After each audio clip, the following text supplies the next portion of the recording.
most people would never guess, like if you just saw me as a therapist, of like the type of competitor I am on the football field. And when I found IFS, I was like, oh, this makes so much sense. Like that's a different part of me than, the sides of me that, love therapy and things like that. So does your voice change when you're playing football? Like, do you find that he's like, pass me the ball?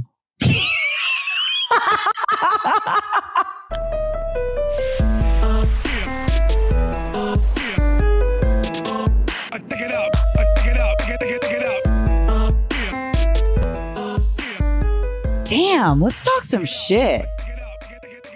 It's Polly Siegel and Victoria Aaron, two licensed therapists who've spent way too much money on degrees, certifications, and trainings. We both love what we do and couldn't imagine working in any other profession. But we're forced to be serious all the time, and that gets boring. Shit Talking Shrinks discusses important mental health topics, the human experience, and society at large, while poking fun along the way. It won't be all fun and games, because after every episode, you'll walk away with tangible tools to navigate life more effectively. We love a tangible tool. Hello, everyone. We are so happy to have a fabulous guest, Justin Martin, who is a clinician, specializes in IFS, internal family systems, which is a really magical modality that helps thousands and thousands of people. And we want to bring it to y'all today so that you have the amazing IFS tools to navigate life more effectively. It'll be brought in. How tan do I look, you guys? Do I look like a bronze little baby? You look pretty tan. Honestly, Justin looks the tannest of all of us, though. It's that sticky, well, it's about to be July, Florida sun right now. So, yeah. Oh, I love Florida. What part of Florida? I'm right now here in Orlando, but at least for the weekend, but I reside in South Florida, not too far from the beach. So, hey, he resides in South Florida. And I've recently been playing pickleball, which is like the biggest thing now. I don't know if y'all have heard of it. So I get plenty of sun doing that. So on the North Shore of Chicago, where I live, all the moms play pickleball. It's like a big mom thing. Or do you have a lot of moms in your pickleball group? Yeah, it's the only thing that's gotten my parents out of the house. So it's been fun, but oh, that's beautiful. Yeah, I was joking with my chiropractor about it, and he was like, "You won't believe the amount of injuries I've gotten now from all the people that are a little bit older trying to, They go hard on the court, for real. They do. They whoop my ass plenty of times. So, Justin, what is IFS? The short answer for me is I always refer to, if anybody's seen the movie Inside Out, the Pixar movie, and so that movie's a great description of IFS to me, where we all have different aspects of ourselves. And the question I normally ask people is, are you the same person that you are at the grocery store when, like, compared to a party? And most people say no. And if they say yes, then I say, I want to go grocery shopping with you more often.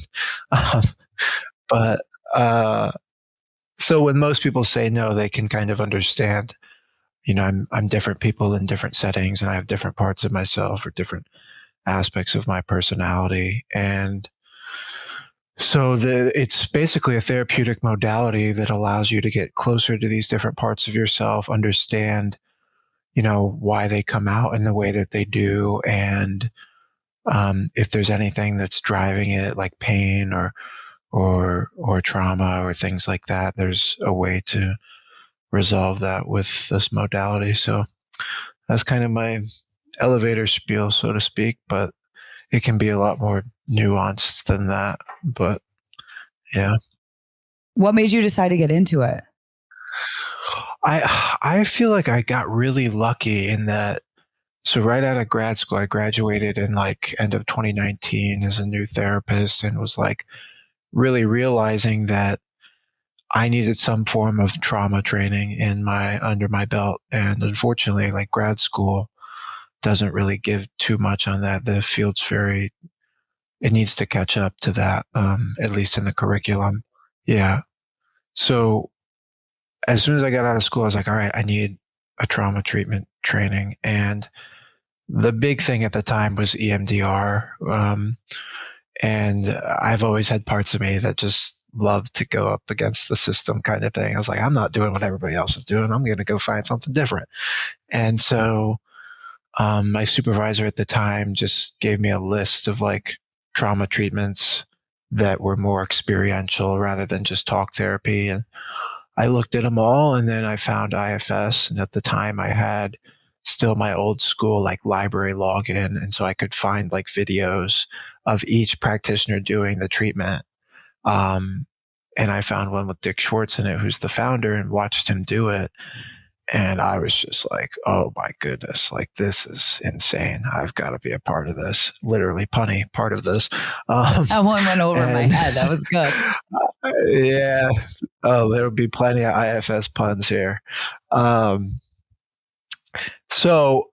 what I loved about it too was that I play football. I like flag football, and I've been big into sports. And I've always had this wonder of like, why am I a different person on the football field than I am? Like most people would never guess, like if you just saw me as a therapist, of like the type of competitor I am on the football field. And when I found IFS, I was like, oh, this makes so much sense. Like that's a different part of me than, the sides of me that, love therapy and things like that. So Does your voice change when you're playing football? Like, do you find that he's like, pass me the ball?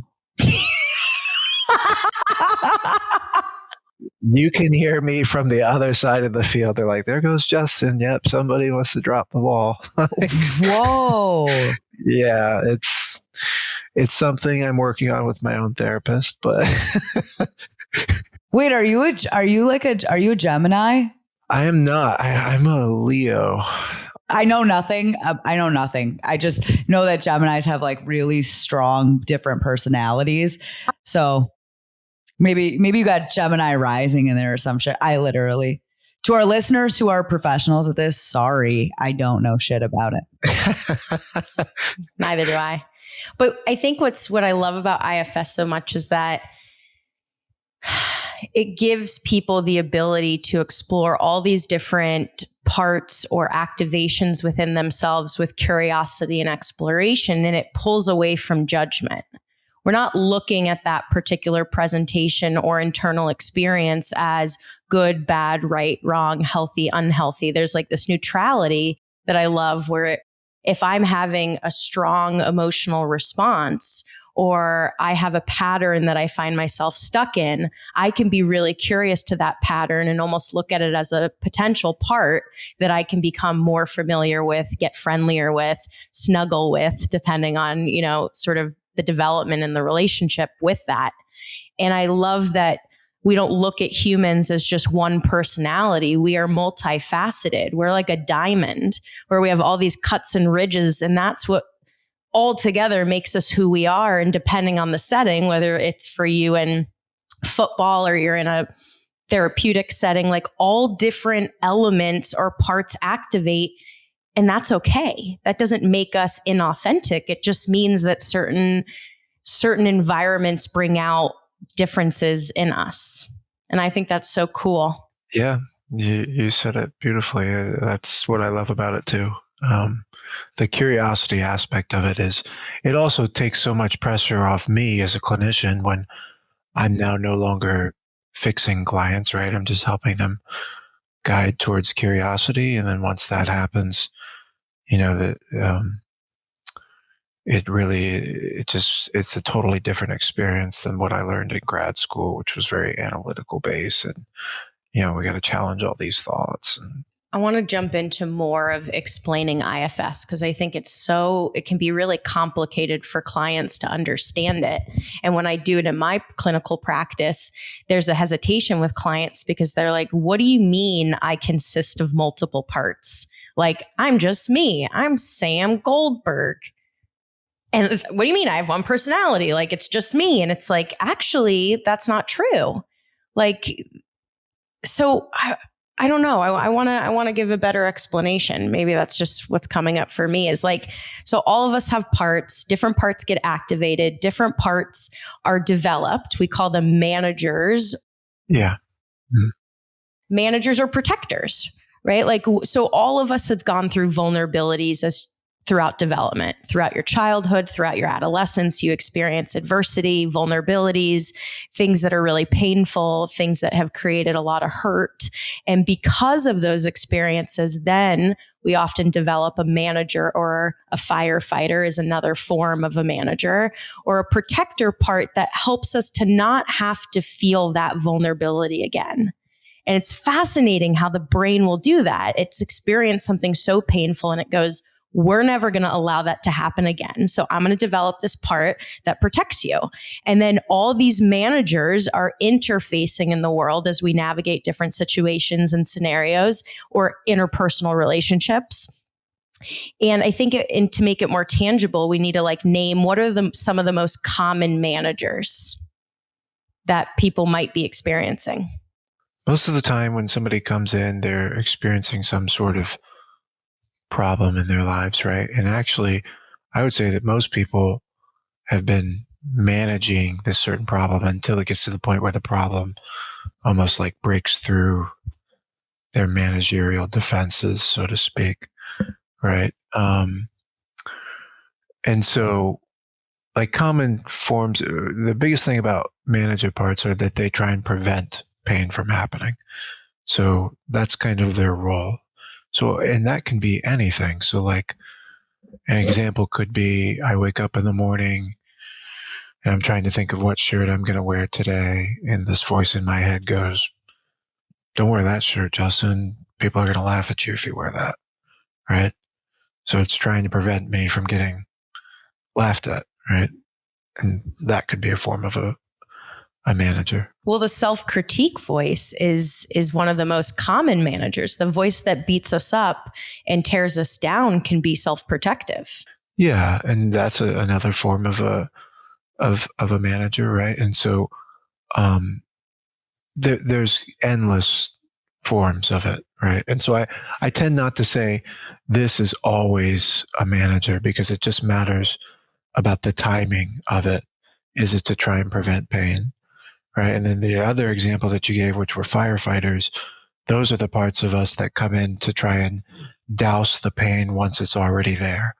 So like addiction is a big one, right? So, like you could be feeling lonely and then you drink to get out of the loneliness, right? So this firefighter part comes in to help take care of that. And there's certain firefighter, behaviors too that are really supported in our society and some that are demonized. Like the person that goes to read a book because they're lonely doesn't get the same amount of criticism from the outside world that the person who drinks because they're lonely, right? Even though both of them are attempting to do the same thing, right? Now, one brings more destruction than the other oftentimes. I don't know. I fucked over a lot of people reading a book. You could have. I mean, the shit I do when I read books, you wouldn't believe it. That's why I like to get fucked up, because every time I read a book, I'd kill someone, but thank God for drugs and alcohol. My therapist is really big into mindfulness. And so he's taught me over the years, like when I have a narrative, right, I go around trying to prove that narrative. And part of what I've experienced in my own life, understanding IFS, the little bit that I do, because I did it on myself and not trained in it, just, bought the book. But it's like, what I realize is that I go around in my life, for a lot of my life, trying to make my manager stronger. Like, because that's the narrative I have about myself.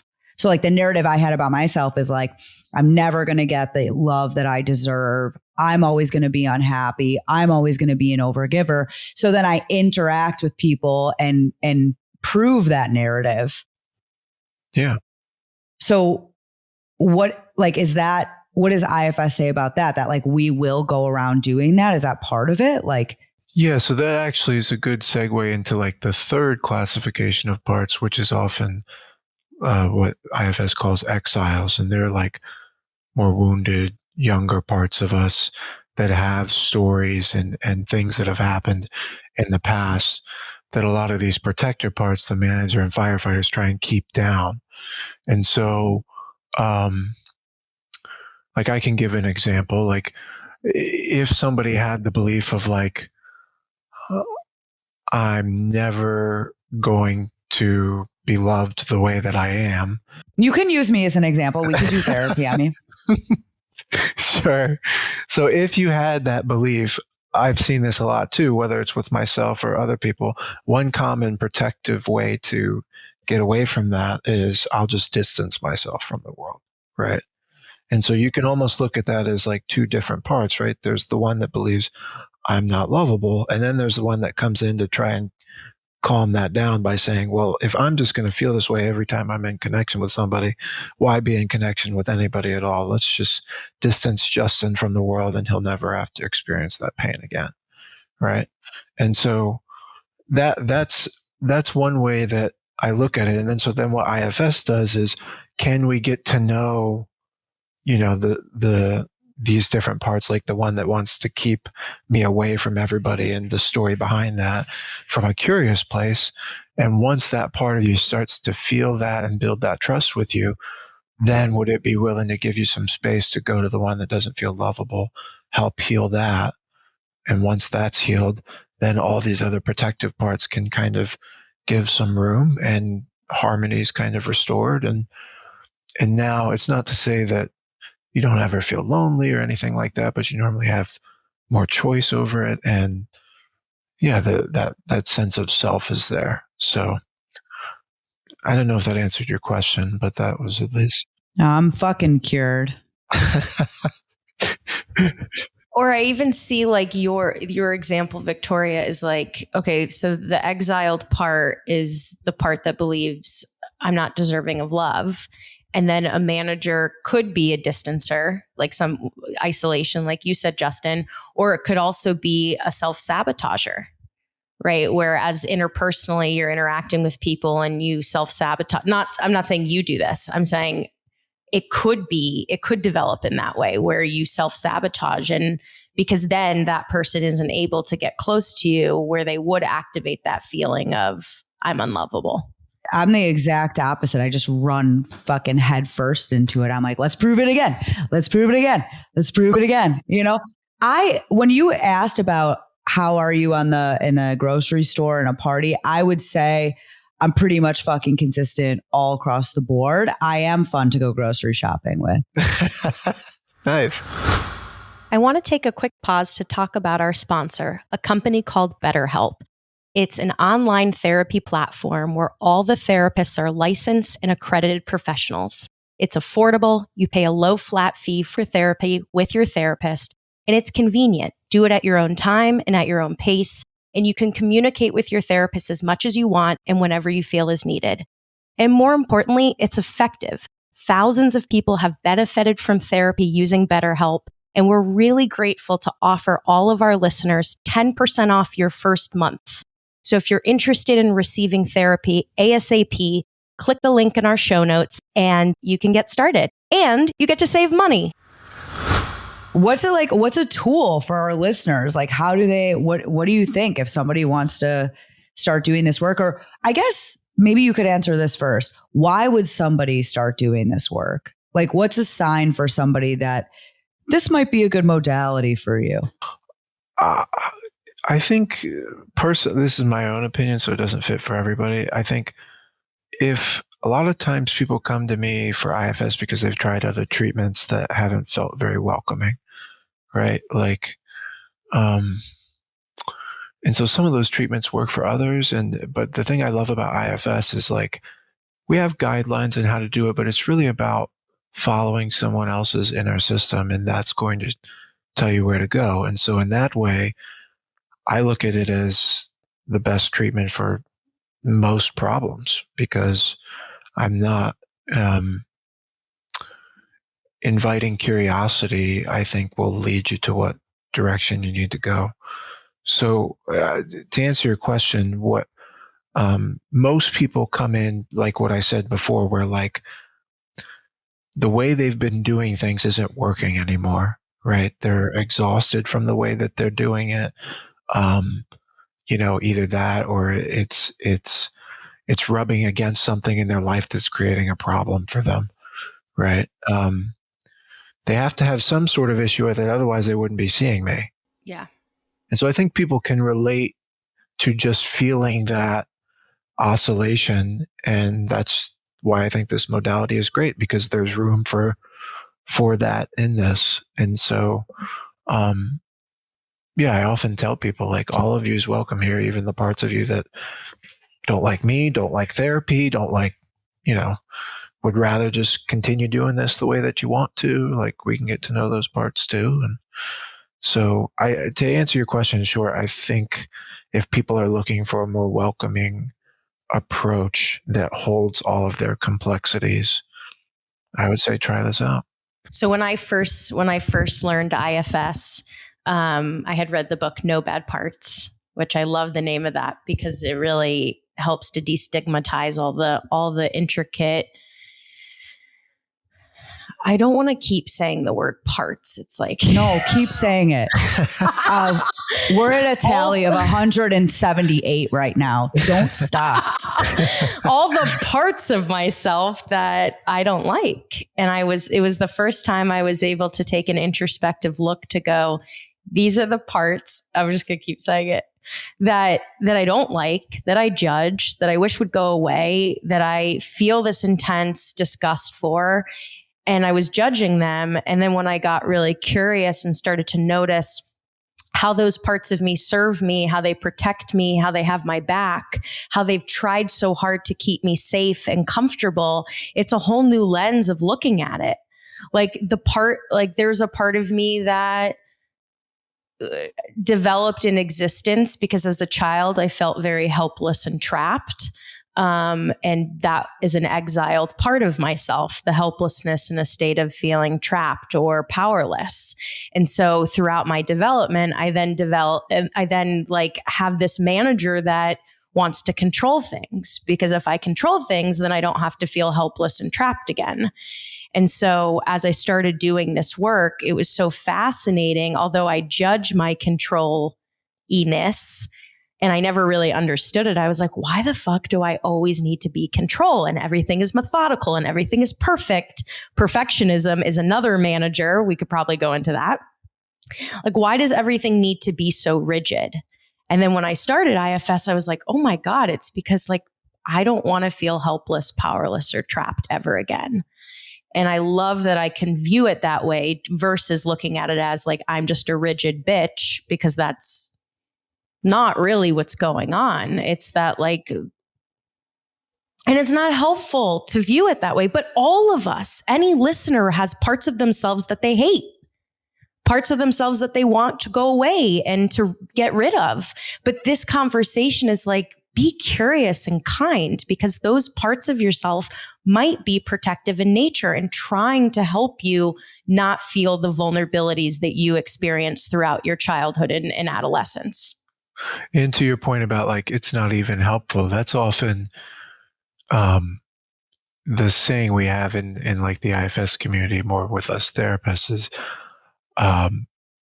protectors get exactly the thing that they fear. So in a way, right, like the part that drinks to calm the loneliness ends up feeling more lonely because you're at the bar by yourself drinking to calm the loneliness, and then you feel more lonely, right? But so even if you know that logically, right, like it still doesn't matter to these parts. They feel like they have to do this, even if on the outside we can see like, yeah, what I'm doing isn't exactly getting me the thing I want, right? Well, I mean, it is though. It's proving the narrative. It's proving the deeply, sunken narrative. That's like when I hear somebody say like, I want to be sober. It's like, no, you don't. Because if you wanted to, right, you would follow what I'm saying. We'd get you to treatment. You'd come home. We'd have an aftercare plan. But it's like something in you is leading you towards this continued way of life.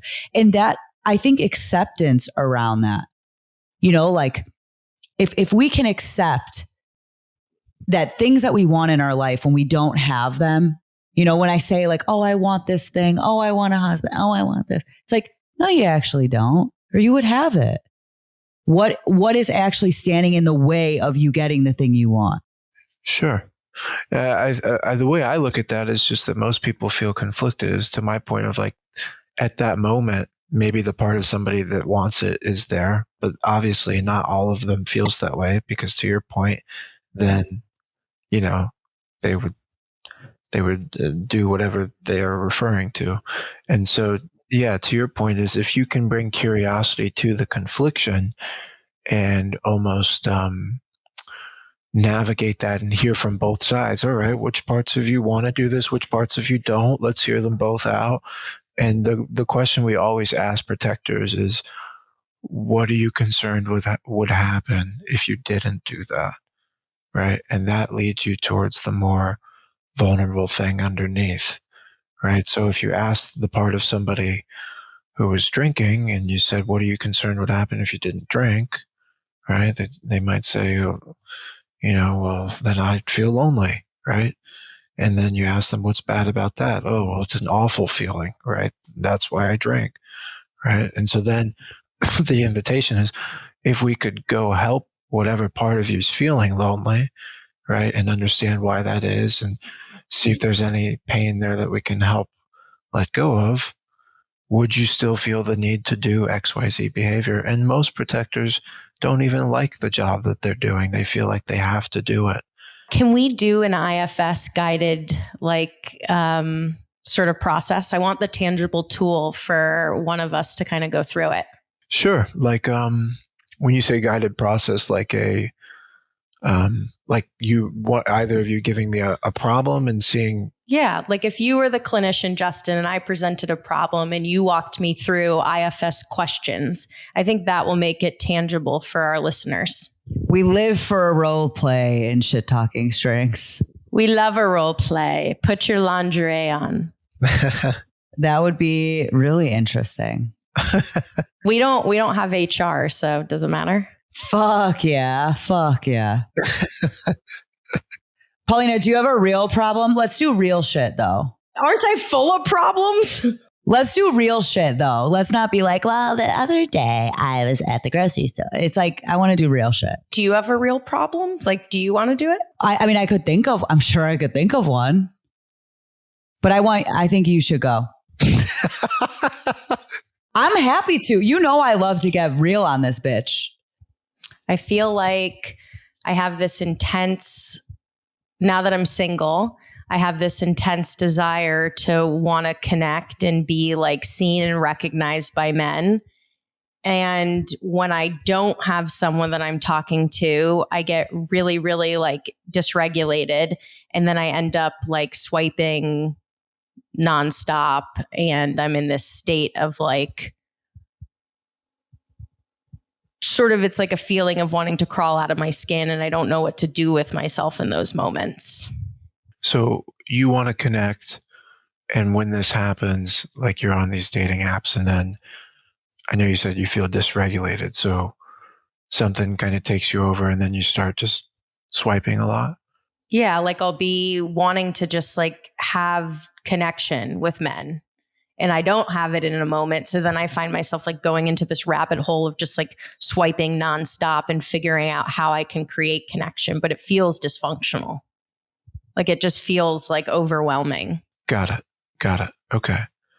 And tell me a little bit about that. What about it feels overwhelming? Like, it's just like I don't like feeling like I have to like feel good by swiping. Like it makes me feel bad that I have to go into this state of like the next hour I'm swiping so I can just like talk to someone. Like it just seems like lame and pathetic. Got it. Okay. So you tell me if I've got this right, but it sounds like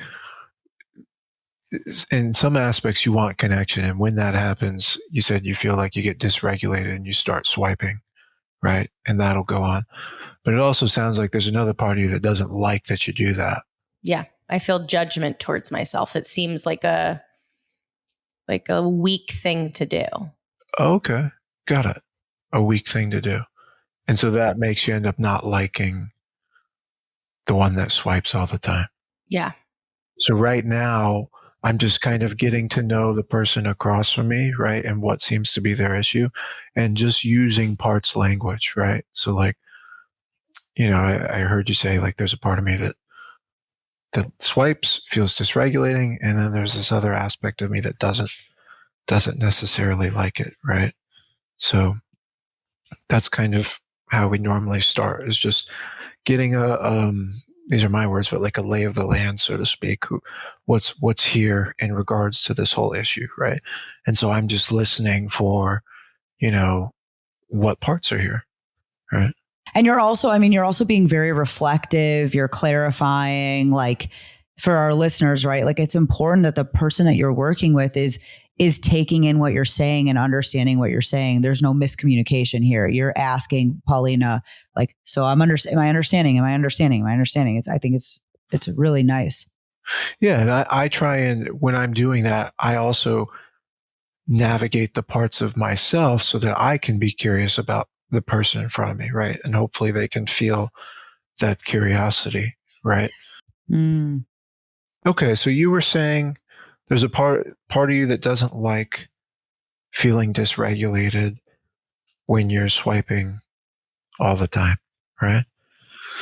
I guess I just wanted to ask, is there anything more that you don't like about it besides the dysregulation? Like, I'm hoping to understand, like, you were saying something about it feels weak when you do that, right? Yeah, I feel, and it's not that I'm always swiping. It's that like when I get into these modes where I deeply want connection, it feels like uncontrollable. Like I have to get on the apps and I have to do it right now. There's like this urgency so that I can find someone to talk to. But it's not just weakness. It's also a feeling of like, it just feels like pathetic. Like, okay, so you don't have connection, get over it. Like I don't like that it feels so urgent and so desperate and so thirsty. Like I judge myself for getting into those states because I feel I'm better than that. So you don't like it because it feels weak, it's dysregulating, right? You're seeking connection in that way. And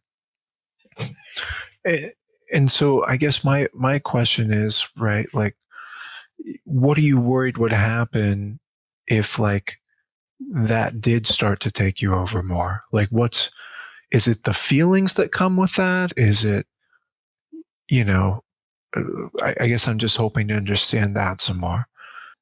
It would mean that I am like, I don't know, just dependent or weak, or it would mean that I'm not like strong or self-reliant or independent. It would mean that I'm being like needy and just like, ugh. Okay. Yeah. And I'm guessing what you mean by the feeling is like that belief, needy, or whatever words you want to use. That's not a good feeling to feel, right? Like, is it fair to say that? Yeah. And I think when I see other women that are like, I need a boyfriend, it's like, ugh, like be independent. You don't need someone. I don't like that sometimes I feel like I need to be attached to a guy to be whole. I judge other people that are like that. So then I'm judging myself for that. And your hope in judging yourself for that is what? Like, what do you hope when you say that to yourself? Like, what's the hope in that? I mean, obviously judging myself is not helpful, but that there is this like strong part, which I'm assuming is a manager, that then critiques that like intense desire for connection. Like it's like all I know is that my brain will tell me you're better than that. Like you're not like those types of women, because those types of women are like less than. That's like, I feel bad saying that, but that's kind of the truth in my mind. Yeah, yeah. But what I'm hearing you say, you tell me if I've got this right, that almost when you say that to yourself, it's so that you don't feel like what you were describing, less than, right, needy, right? I get the other part of you's point that like it's not good to do this, but that's the hope, right? Is that fair to say? Yeah, I feel like I say that so I can then like snap out of it and be like, I don't need to be swiping right now. Like I'm good with myself. I'm good doing whatever. So I get why you do it. And to your point, it doesn't always give you the result you're looking for, right? So if there was a way we could help get closer to that part of you that feels, you use some words like less than, needy, right? And maybe understand why it feels that way and see if we can let go of some of the pain that might be associated with that. Is that something you'd be interested in, or? Yeah, I'll just sign up for therapy with you. Watching, number one, I get really frustrated with like a slow process, like myself personally, like you're slowing everything way the fuck down. And I'm like, get to the fucking point. I'm like, let's go. And then watching Paulina, hearing her say like, I don't like women like that, right? You can see so clearly like the part of herself that she dislikes, right? She dislikes in other people. It's like when you point a finger, you have what? How many are these? However many pointing back at you. It's like most of the times when I don't like something in somebody else, if I slow it down and I talk to myself and I sit with myself and I process, it's because I have the same exact shit. So it's like always really interesting because then it's like, oh, I'm more like other people than I am dislike them. Yeah. And Paulina, you tell me if I've got this right too, but like I actually have a lot of compassion for the party that says, I know maybe you said it sounds mean, but it's really trying hard to not feel that feeling, right? It almost feels like my firefighter is the swiping, right? Like when I go into like that mode of like must connect, must talk to someone.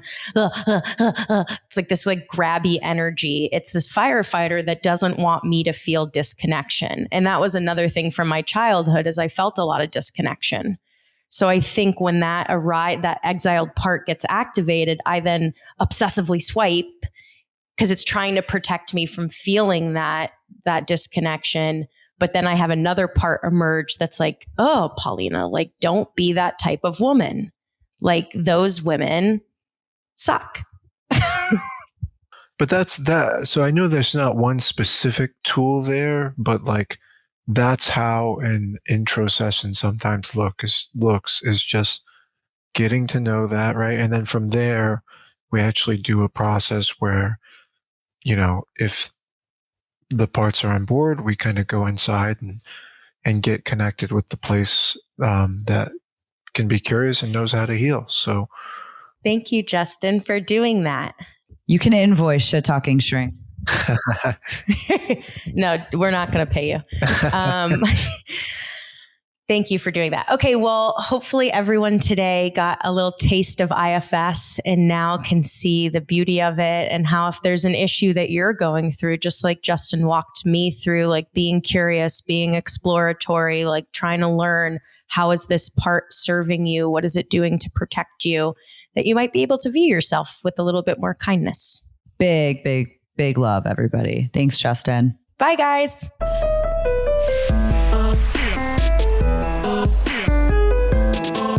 Pick it up, pick it up, pick it up.